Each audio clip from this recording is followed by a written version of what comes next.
Am I good, 50, okay? All right, and then we'll go do our bar chart for discrete variable, and we'll choose vapes. And okay. Stretch it out so I can see it. Not a lot of vape users out there.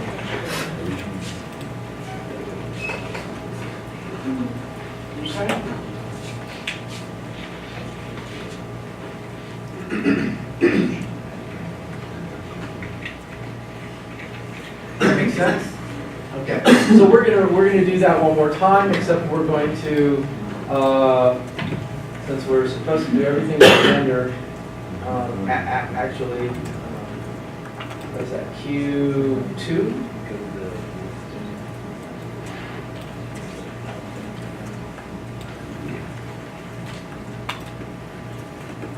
Okay, so we'll go to, and then what are the values in 1 and 2 are male and female, so we're good to go there. We're going to do the same thing. We'll go to data, manage variables, we'll compute a new one. We'll call it sex. And that's going to be Q2.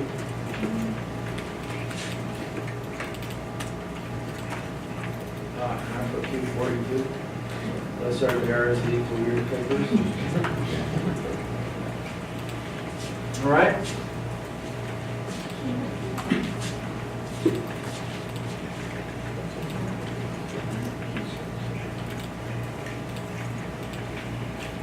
And then again, we are going to convert the numeric to factor and sex, and we'll keep the same one.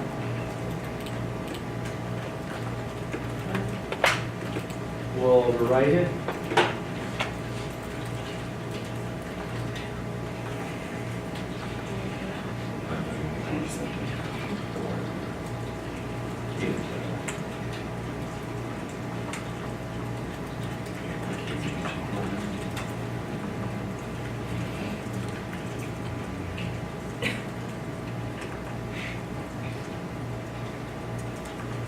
Should be the other way around. Yeah. Oh, you're right. You're right. No, that's correct. 2 is. 2 is. Oh, they flipped it in this one. All right, so it should be 2. Thank you. In the past, it's been 1 is male, 2 is female.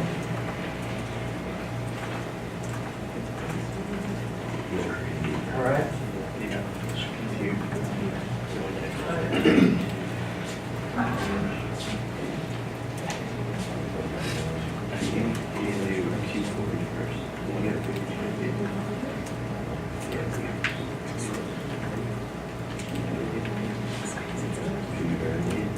All right, so again, we can run our plot of that.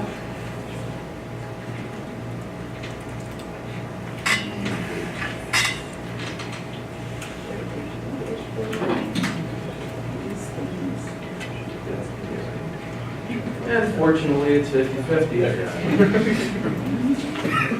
Right, that makes me feel better.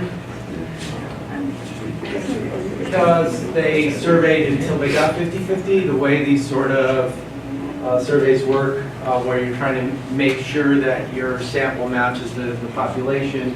You push it, is that true? Is the population 50-50 of high school students? But not even close. Particularly in certain ethnic communities.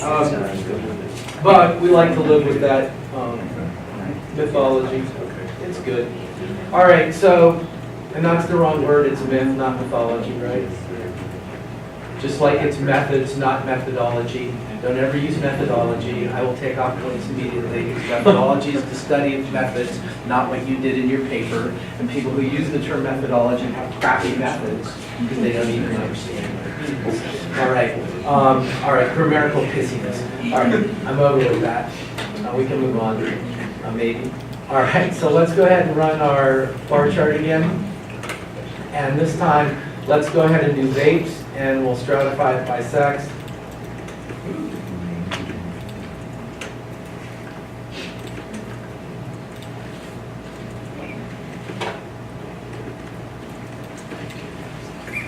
Who's vaping?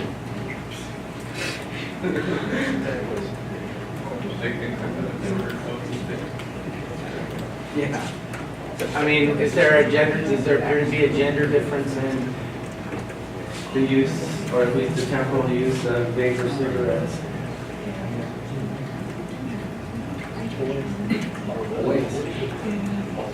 Yeah. Because, I'm sorry, vaping just looks stupid. And if you're gonna look cool in the ones anyway. All right. So let's pick one more variable, and I don't really care what it is. Ever steroid use. It's going to have way too small a number. Sorry. I Let's mean, do physical dating violence. physical dating violence. What number is that? That is Q22. Q22. So we're going to do manage variables and active data set again. We're going to compute a new variable, and we're going to call it dating violence. And Q22. Is that right? Yeah. Yeah, okay.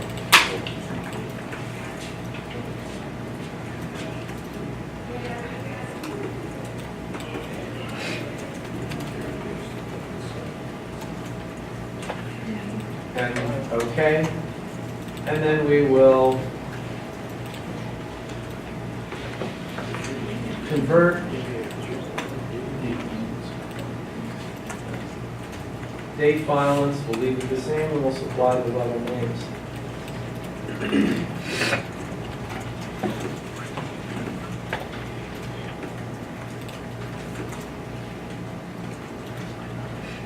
Okay. And again, we're just going to copy those in.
All right, am I good to click OK, or do you need me to leave it up a little more?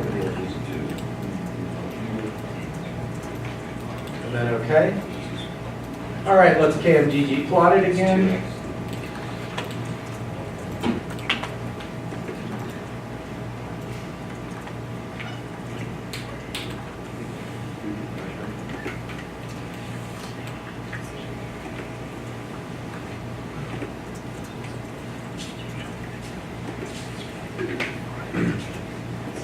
It's a good thing that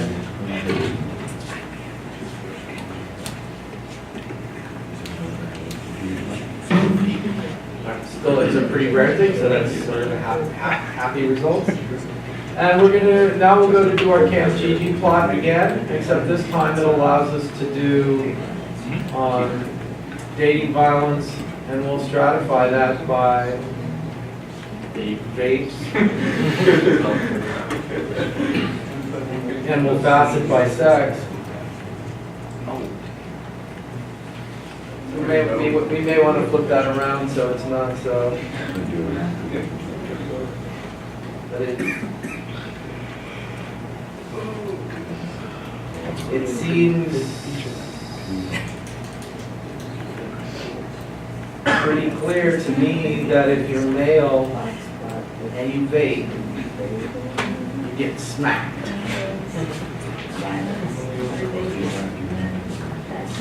Right. These are males. The ones who've been hit a lot, vape all 30 days. Wow. You guys are like, that's sort of weird, right? which is why Google, right, and I'm trying to build our way into how we do predictive analytics with the approach we're taking. It started with GLM, general listening models. And we're going to work in predictive analytics, but this is sort of what they call it in predictive analytics. Drilling down, so if you find somebody searching for vapes and you use data sets like this and find out that they get whacked a lot, you might be selling eye cream for males, sunglasses. And while this sounds absurd and horrible and awful, yes, marketing people do it. Does this make sense? Is it sort of clear? And then for, and is it true, is that true of women as well? Yeah, it is. In fact, you see that that in fact there's, for those who, well, very low did not date, but the ones who get hit for women, those who date are more get hit. All right. So risky behavior goes with risky behavior. Does that make sense? If you're willing to do personal damage to yourself, you're more likely to let other people do damage. You want some base causality. Does that make sense? Understand how that? All right. So we're going to go do our crosstabs with this. And there might be a whole other set of really good explanations. All right. And which is causal and which is not. All right. So so we're going to go back and we're going to do our statistics and our contingency table and a two-way table. And we're going to do vapes. Oh, let's do sex because that's what we did first. Sex and vapes. And our statistics. We are going to do our Fisher's exact. And we're going to say, okay. And it gives us an error. So let's get rid of our Fisher's exact.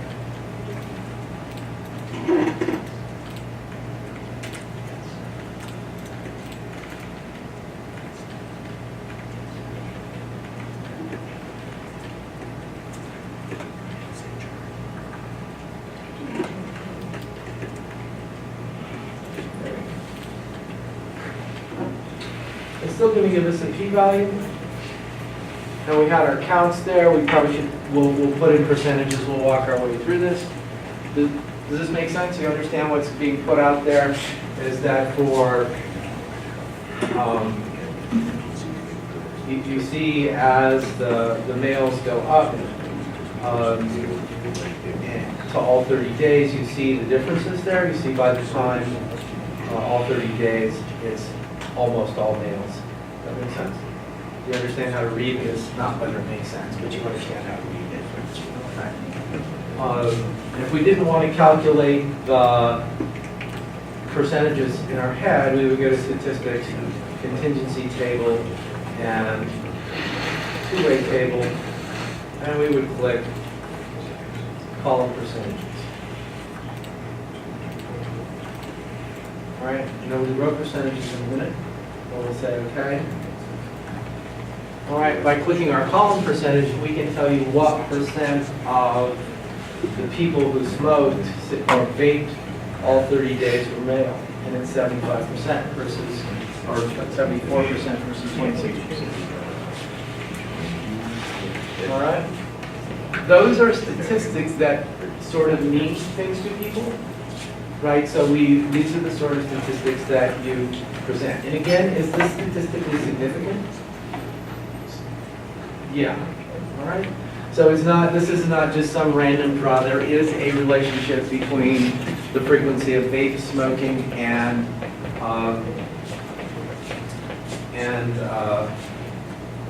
sex, biologically. Okay?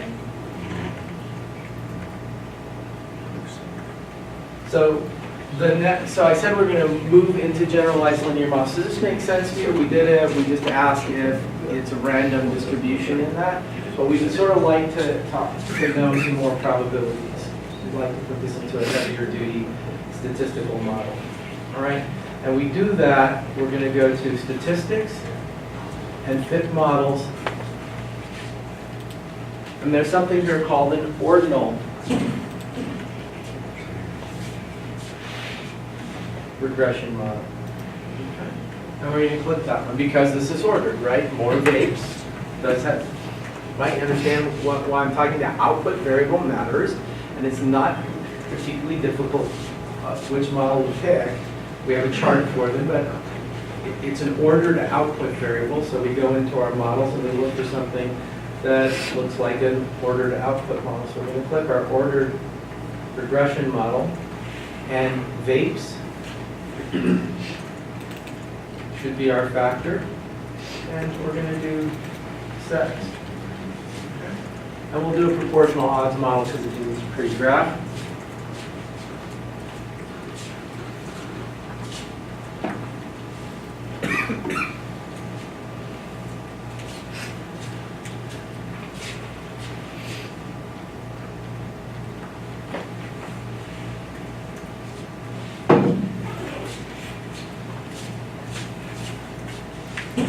And it's also what you use for residency analysis if you have a bunch of rats visiting places, or you have fish visiting boxes or anything like that.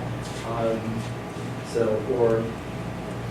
if you see people in a location or not, and you're trying to find out if they're likely criminals.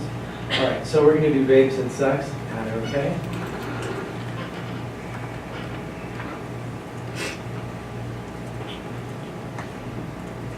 All right. And these values and standard errors here, if the value is big and the standard error is small, each one of these values, as it increases the likelihood that they use vapes. All right? So that gets bigger and bigger and bigger and bigger, right? So we should now, but that's not as easy to understand, and there are some ways of changing those into probabilities. I'm going to skip that for now. We're going to go to models and graphs, and we should be able to do an effect plot. And okay.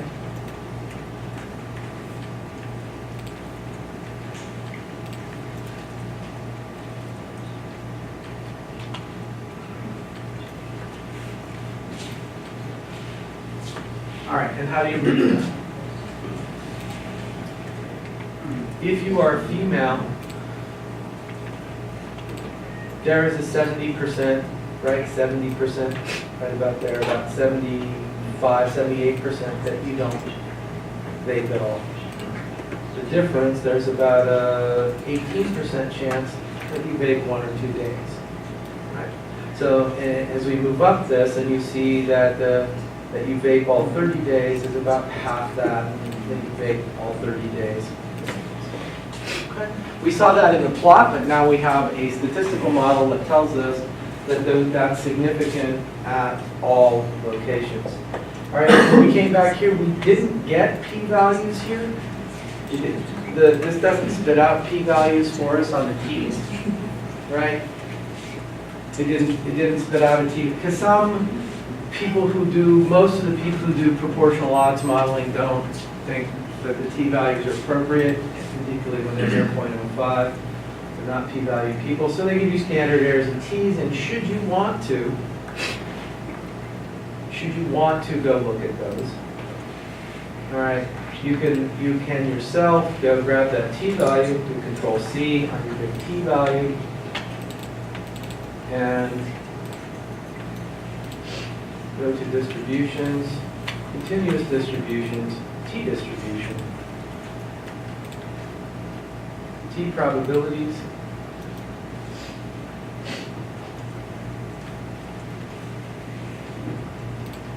(68).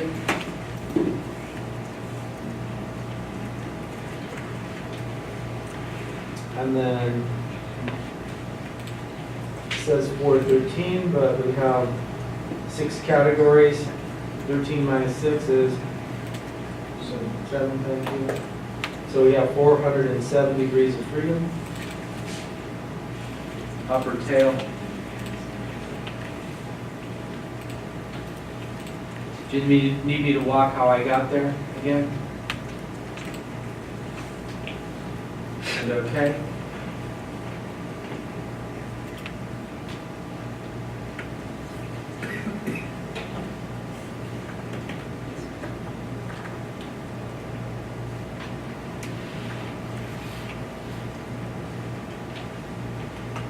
Yeah. How'd you get the degrees of freedom? Oh, if there's 413 observations here, Okay. and we have 6 cut points, so you take the number of observations times the number of cut points, because each one of those cut points, we say you have to anchor that with a data point, and so that's the degrees of freedom. So all the other points are free to move. It's almost summarily the number of observations minus the number of parameters. Yes, Can you go through what you rated? absolutely. Distributions, continuous, t-distribution, t-probabilities.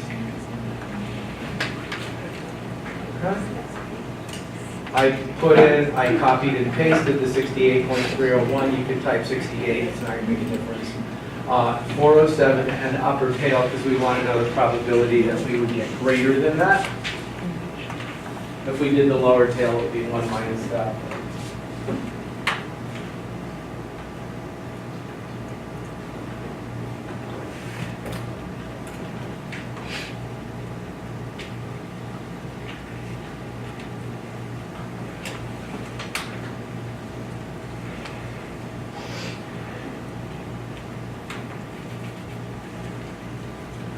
Okay, done. All right. And is this a smaller number than we've seen before? Yeah, this is a smaller number. R has the capacity to work in both double and quad precision if your numeric processor will handle it. And most modern machines, your numeric processor will handle it without any issues.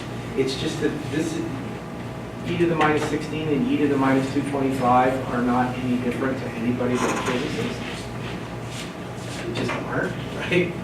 We're not looking at gravitational pull on very, very small things on other very, very small things. All right, but so they clearly set this to double or quad, but nonetheless, it's really small. Right? It's zero. Right? There's no chance that this is a random phenomenon. Whether it's causal or not, it certainly isn't random. All right, are you surprised?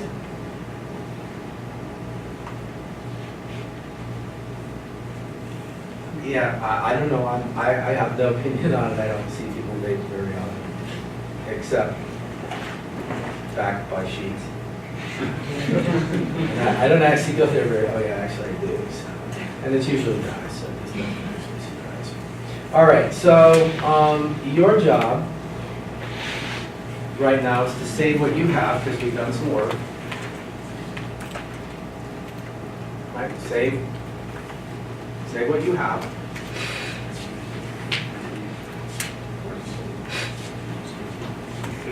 You're going to go to Data, Active Data Set, and save the active data set.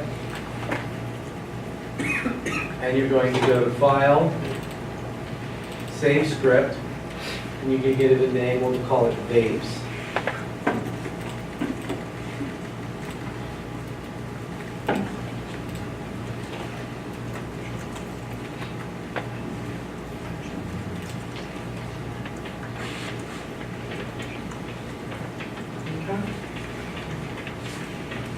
Everybody got that saved? Now we're going to come over to the R Markdown file. And right here I'm going to do vapes and sex. I'm going to put my name here.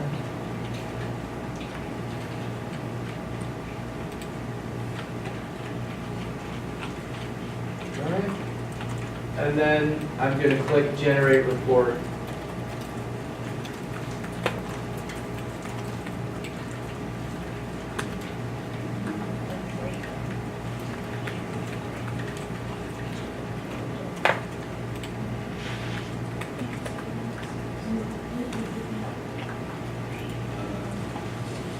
Can you walk through it again? Sure, absolutely. So I clicked on the R Markdown tab. At the top of the tab, I put vapes and sex. I put my name in it here. Just so if I wanted my name to print out.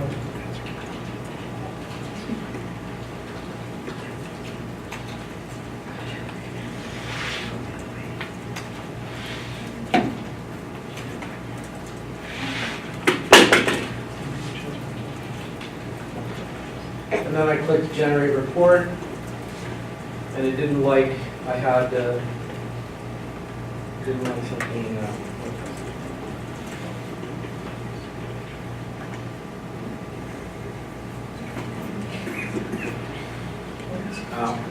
It's not going to take the slashes.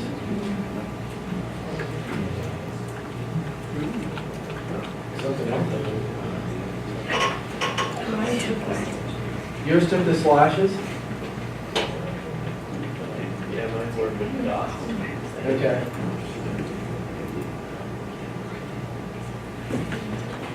Doesn't like my name. Can understand that.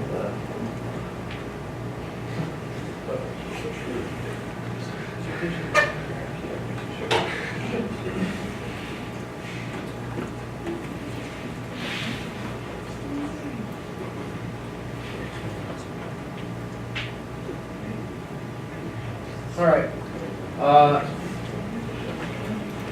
All right. So, it actually does for the dates down there with the in the bold, the common way. So we have vapes and sex. It tells us our code. It prints this out. This is called an R Markdown file. All right. And you can regenerate these. So these are things that can be shared. This can be put on the web, and people can just cut and paste your code out of here to run it. The other thing that you can do is go to the R commander when you're here, and you're going to do file, save R Markdown file. Okay. All right, we're going to save our R Markdown file, and I'm going to call it vapes, and it will have the ending on it of RM or MD.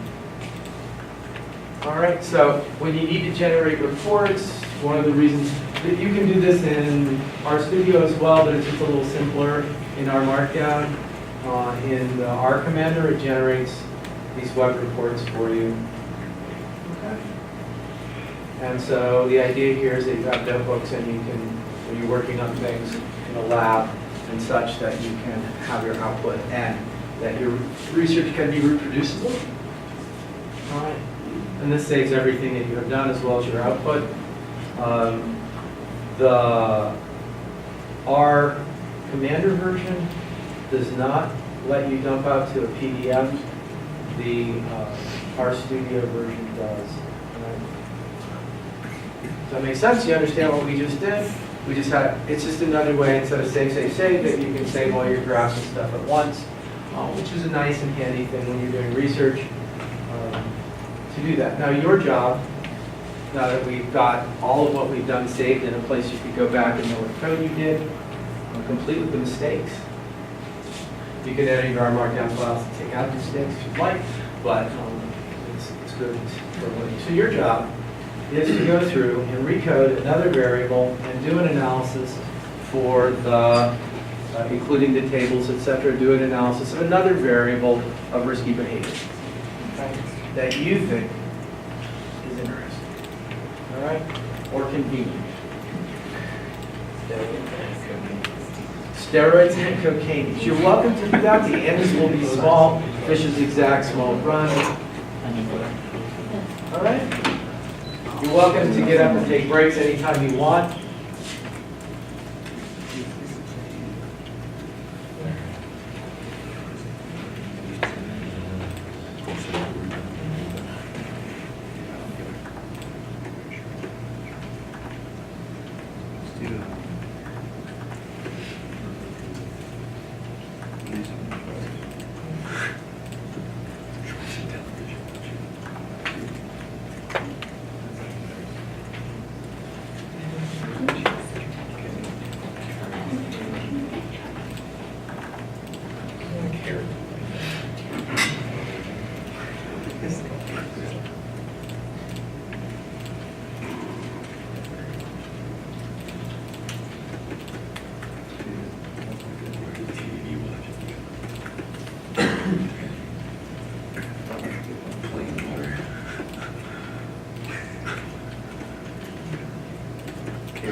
We're not gonna do anything for 15, 20 minutes and then try something.